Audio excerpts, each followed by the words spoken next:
Cindy Ann Olson is not only the founder of the Natural Health Collaborative, but she's the force behind this very summit. And I'm so excited and privileged to introduce her. Cindy empowers cooperation, communication, and collaboration among natural health experts. She promotes growing and finding plants, crafting natural remedies and lifestyles. Cindy Ann Olson is also a passionate master gardener, natural lotion and potion creator, and an enthusiastic advocate of a natural and healthy lifestyle. With her extensive knowledge in gardening, Cindy propagates plants and edible flowers, making her own soil, and she saves seeds year-round. Her love of the earth and a love for the earth extends well beyond her garden. Her true calling lies in assisting individuals who feel exhausted and overwhelmed by their reliance on processed foods. Through her expertise, she creates quick, nutritious 14 meals daily, helping people to transition into a healthier lifestyle. And as a dedicated home chef and enthusiastic recipe creator, Cindy is on a mission to help families eat more nutritious meals without frustration. Welcome, welcome, welcome, Cindy. I am so happy to be able to introduce you, and I'm honored to be here with you.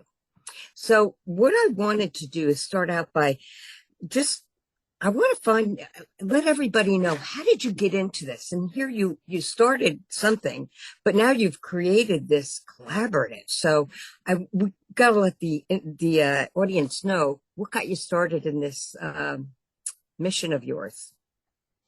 Well, I think I've been on the mission since I was 2. And what I mean by that is I really connected with the earth through a great aunt. She was in her 90s when I was very young, and she was living a healthy and vibrant life, and she ate flowers every day. And I still do that. I transplanted my first plant when I was 2, and I've just kept it up. So wow. Being outside is where I'm happiest. I can see that since you're outside right now with those beautiful, beautiful flowers behind you. Yeah. And it's interesting because not only did you start very young and started just, taking on this way of life, but then you started getting experts together, which is really what's interesting. So tell us a little bit about that.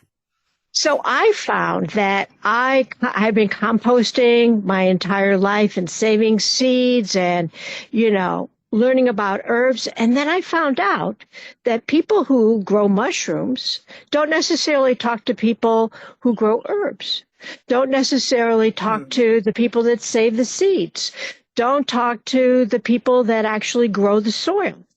So I said, if we're not talking to each other, how are we going to be able to message people so that they have practical, actionable information? Because I lived in New York City. I've lived very urban, and I've lived very suburban and rural.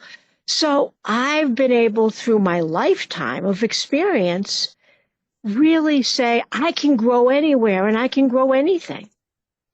And I eat flowers that I grow every day. But when I was living in New York City, that was a little bit more complicated, but I could still do it because I knew that we could start gardens wherever. And what's interesting is they have now figured out that if you have gardens, if you have places where people can meet, even in the quote unquote worst neighborhoods, the neighborhoods calm down. So to me, there is this emotional and mental capacity of human beings to really connect in a deep way. And in certain cultures, forest bathing and things like that, but you don't need a forest. You can have one plant in your house. So I think that's something. This has to be started by the people that are expert in their particular like you, Peggy. You help so many women. And that understanding that you have of emotions is incredibly important. And you're going to talk about it differently than I would. So in coming Exactly. together, we can really chart the new way forward. We're in so many crises, right? But if we just keep looking back to what happened, 70 years ago with processed food, for example, ultra processed food. So now people are incredibly unhealthy when they're very young. We can make that change right now in every single household, but we have to help as experts. I love that. And that is so true. It only takes one step at a time. You can't do it overnight. And when you have people like like the esteemed Cindy Ann Olson here that knows everything about eating flowers, but There you go. to know that you can have there she goes. What kind of flower is that? And what does it This do is for a you? nasturtium, and it's doing very well, especially during climate change, because it's a vine.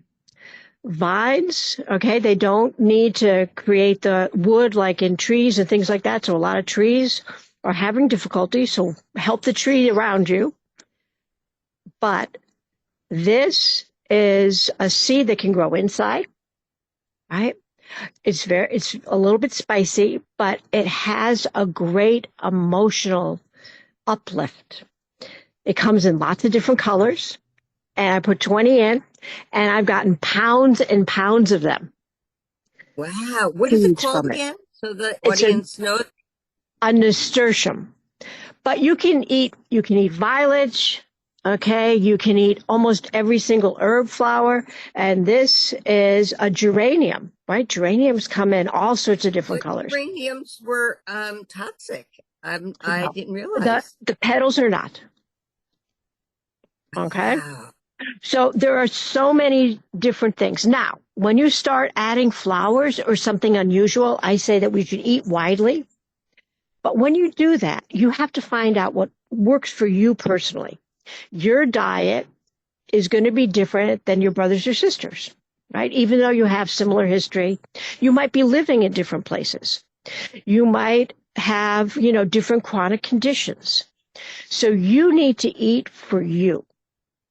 And the only way you can figure out the best way to do that is that you have what? You have the ability to taste, to smell, and to see how it affects you. Now, you have to identify the plants that you eat, right? So that is a learning curve, and you can't get away from that. I know that people say, oh, I'll just, try this or try that. Be careful. And what you can do is take the petals and you can rub it on your skin and see if you have a reaction. Okay? Because your body also changes. So it might be fine for you one day and not so good the next day. But that's with any food, right? We have so many people that have food intolerances and a lot of people that are allergic, but not as many people have celiac disease, right? That's against flour. But that was really popular. Oh, I can't eat any gluten. I can't eat this. I can't eat that. Don't go with the trends. Find out what your optimum food intake is. I think this is brilliant, but what I would suggest is that to the audience, listen to Cindy because you do want to really identify each thing before you decide to eat it. Is there a particular app or a book that where you can get it? Like if you wanted to start out, is there some kind of a thing where you can look at the picture, see the flower, look it up? Without going to the library and spending 5 hours looking for one thing? Well, what I would say is I used to go to the library, spend hours and hours on a daily basis. But everything can really be found on the internet now. But I would not suggest to go to AI because I've actually tested this. And AI knows certain things, but it really wants to kind of make everything simple for us. And in that simplification, a lot of times it can give misinformation. So what I would suggest is, for example, this plant, right? You probably wouldn't necessarily know it because this is the seeds and the flowers of what I think is a very healthy plant, oregano. But we usually use the leaves. But these flowers, even though they're tiny, they're delicious, right? So it's not just that you need to know what the leaves of the plant are, you need to know what the flowering is. And what I always do when I go and start to live in a particular place is to say, oh, this is where my oregano is. This is where my chives are, right? And I then identify what I'm going to be able to eat, because both of those have nice flowers. And if I want to eat the flowers, right, I want to know where they are and where they're going to come up. So I would suggest that you can go to a lot of plant identification apps, but go to 3 different ones and then see if they agree. And that's especially true if you're going to be foraging with plants that you're not really sure of and things like that. But all foragers, they don't tell you the secret that they know that plant is coming up right there. Wow. Wow. This is so interesting. Oh my goodness. That is great. And I know you had mentioned you lived in New York City. And I think one other time I spoke to you about that and you said you actually had like gardens on your little out on your porch type of thing. Yeah, I had a small terrace, but I Terrace, yes. basically built up shelving, you know, and I grew all my own soil. Now, I used the Bokashi system, which is a system that the Japanese actually take, and it really ferments it. But I wanted the fermented water, which was very highly nutritious, and it's a great fertilizer. Because I didn't really want to carry bags of soil or anything up. But the problem, and a lot of people say they don't like the Bokashi system. They like a lot of the newer systems, like Nature Mills and things like that, where you put in your kitchen waste and then you put the electricity on and it does it all, whatever, automatically. I like the Bokashi system because I don't just get the soil, I also get the fertilizer. But the secret of that is it ferments it. So it almost looks like the material hasn't broken down at all. You have to then put it into a pot, cover it with soil, and then you get the soil. So there's one little extra step. Bokashi? I'm not sure what that is, and I don't know that the viewers are sure. It's a system of composting, and it's in a bucket, and it basically takes all the oxygen out. Most compost that's grown outside and things like that, you want to add oxygen in. This is a fermentation system, which is without oxygen. That is fascinating. Fascinating. Oh my gosh. Oh boy. You're going to have so many people dying to hear you lecture more and more for sure. This is so fascinating. Now I know that you also do 14-minute meals, and I don't want to get too far into that because I don't want to take up all the time from what you're teaching us now. But how did you get into that? How did that happen? Well, that actually happened during the pandemic. And I've been cooking very much since I was a very young child because my mother wasn't very well. And I would do a lot of after school activities, and I would have to have dinner on by 6 o'clock. So if I got in, I had to make sure that I had a 3-course dinner figured out how to present. And my father really liked dessert, so I would end up spending all the time on dessert, and I didn't have much time to make the actual meal. Oh my goodness, No, that's funny. so I had to learn how to, and I found out if you only use a few ingredients and you really just, you don't run around and look for all sorts of things in the grocery store and make this really complicated thing. You can do that for holidays, but the fun thing is just go in and make it as simple as possible. I only want to use one pot or one, frying pan or something like that because I would have to clean up afterwards. So Oh, you were a smart kid, really smart kid. So I've been cooking like this for my entire life. And I never really thought a whole lot about it. And I love food. I have one good meal a day and I have done this through my entire life and it's made me happy. And I want everyone to be able to experience that without the stress. And I was in pandemic with a pod, some other people, and they said, "Oh, I'll cook something for you." And 3 hours later, the food wasn't still there. And then when I went into the kitchen, I found out they used every pot and pan possible.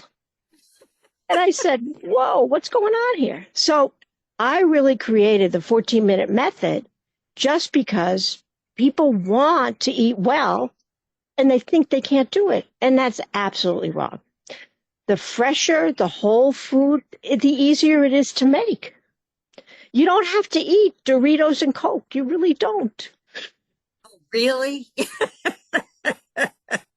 This is so exciting. And I know people are going to be clamoring to get some of your 14-minute meal recipes because today everybody is very busy. I know myself, when it comes to dinner time, I'm like, what can I make fast? Because, we're busy people. So, that is delightful. Now, I understand you have something you would like to offer our viewers today. And what is that? Do you have a Well, little freebie? I do. And that's basically to have you go through a few steps to figure out your optimum diet. Now, Ooh. listen, a lot of people say longevity and blue zones and everything like that. The Mediterranean diet is the best. But the Mediterranean diet that people talk about with pasta and, kind of like heavy sauces and things like that is not the real Mediterranean diet. I've been to the Mediterranean. They go out foraging. They put in greens into everything. And that is the part of making food that is really important. They use garlic, right? A garlic is not only an herb, but it's also a vegetable. And it's really the only thing in the world like that. And it's antiviral, antibacterial. I mean, it helps with inflammation. So there's certain things that I like to have a lot of in my diet. Okay. And I would say that, yes, some people find that, a plant-based diet, and there's lots of research, but it's not a plant-based diet that is, okay, I'm going to have this veggie meat substitute thing that's also really, really processed. What is incredibly important is not that. What's important is having a diet that is what your great grandmother would have had. All right? Not out of a box. Everybody listen to that. It's so true. Oh my goodness. Out of a box. Okay? Oh my goodness. I cannot tell you how excited I am that you're telling us all these wonderful gems of wisdom when it comes to real food and taking care of ourselves and being able to eat healthy without going crazy with 10 pots. I so thank you for being here. And so you're offering the what are you offering again? Basically, I can't remember what I named it. The Optimum Guide to Well, Personalized that's Meals. okay. Okay, so But it's a but guide, the other everybody. thing that I want to say is a lot of information is on the app, Oh, and it's going to yes. be continued to add on because all the experts are, there, and they have so many things in their particular directory listings. But we're all working together to make sure that you have answers to your questions. So when you go on the app, look at the very top, and there's like a little question with a little email. And that really does work. So just pop your question in there, and we'll be able to make sure that you get the answer that is for you, not what Dr. Google says for everybody. Okay? Well, I want to make sure everybody knows you need to download the app, and we'll make sure all of the links that we're referring to are in the show notes. Okay. So make sure you get all those links because they're really important for you to move forward with all of us. But thank you, Cindy Ann. We are so grateful for your wisdom and your brilliance. Thank you. Thank you.